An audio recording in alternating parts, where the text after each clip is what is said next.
മിത്രങ്ങളെയും രക്തബന്ധങ്ങളെയും ഭേദിപ്പിക്കുന്ന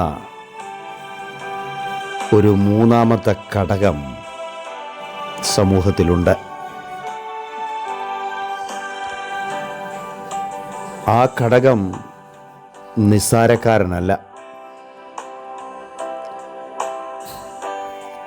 എത്രയെത്ര വ്യക്തികളെ തമ്മിൽ അകറ്റിക്കളഞ്ഞു ആ മൂന്നാമൻ.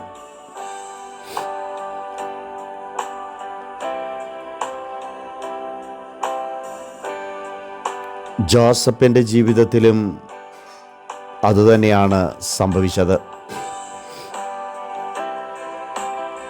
തൻ്റെ സഹോദരന്മാരെക്കാൾ വ്യത്യസ്തനെന്ന് ജോസഫിനെ കുറിച്ച് മനസ്സിലാക്കിയപ്പോൾ അവനെ ഇല്ലായ്മ ചെയ്യുവാൻ മറ്റ് സഹോദരന്മാരിൽ ഒരു മൂന്നാമൻ പ്രവർത്തിച്ചു.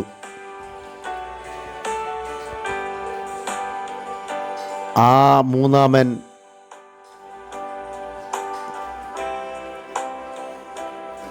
എത്രയെത്ര അടുത്ത് നിൽക്കുന്നവരെയും ഇല്ലായ്മ ചെയ്ത് കളയും.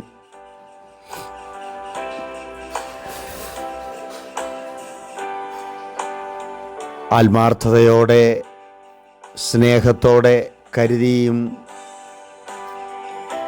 കഴിഞ്ഞും പോയിരുന്ന എത്ര ബന്ധങ്ങൾ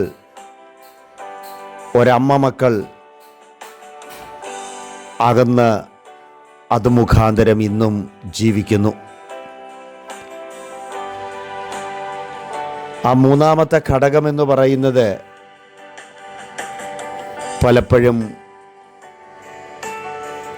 പിണക്കത്തിന് കാരണമാക്കി തീർക്കുന്നു. ആ മൂന്നാമൻ കുടുംബജീവിതത്തിൻ്റെ ആരംഭത്തിൽ തന്നെ എത്ര കുടുംബങ്ങളെയാണ് ഡൈവോഴ്സിലേക്ക് നയിച്ചു കളഞ്ഞത്.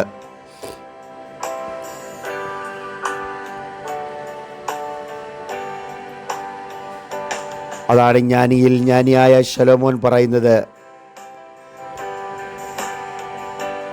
വക്രതയുള്ള മനുഷ്യൻ വഴക്കുണ്ടാക്കുന്നു, ഏഷണിക്കാരൻ മിത്രങ്ങളെ ഭേദിപ്പിക്കുന്നു. ആ മൂന്നാമൻ ഏഷണിക്കാരനാണ്. ആ മൂന്നാമൻ്റെ നേട്ടത്തിനു വേണ്ടി തനിക്ക് ഒരാളെ അകറ്റിയെങ്കിൽ മാത്രമേ ആ രണ്ടുപേരിൽ ഒരാളിൽ നേട്ടങ്ങൾ പ്രാപിക്കുവാൻ സാധിക്കുകയുള്ളൂ.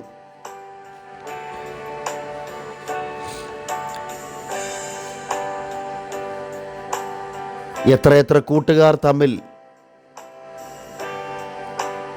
ഈ മറ്റൊരു മൂന്നാമൻ മുഖാന്തരം അകന്നു പോയിട്ടുണ്ടോ എന്നുള്ളത് ഓരോരുത്തർക്കും അറിയാം.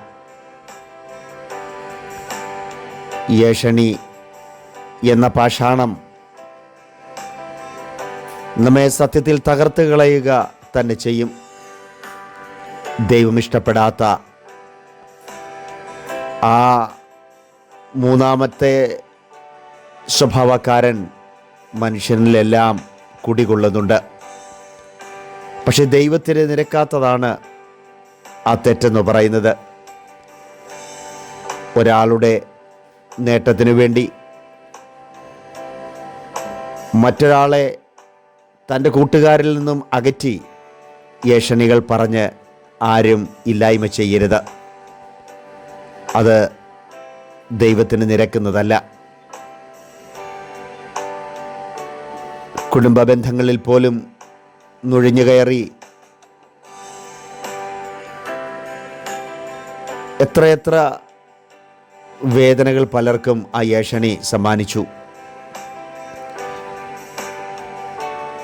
ഒരേ പ്രസ്ഥാനത്തിൽ നിന്നാലും ഐക്യമായി നിന്നാലും ഇതിനിടയിലും ഈ മൂന്നാമൻ പ്രവർത്തിക്കും.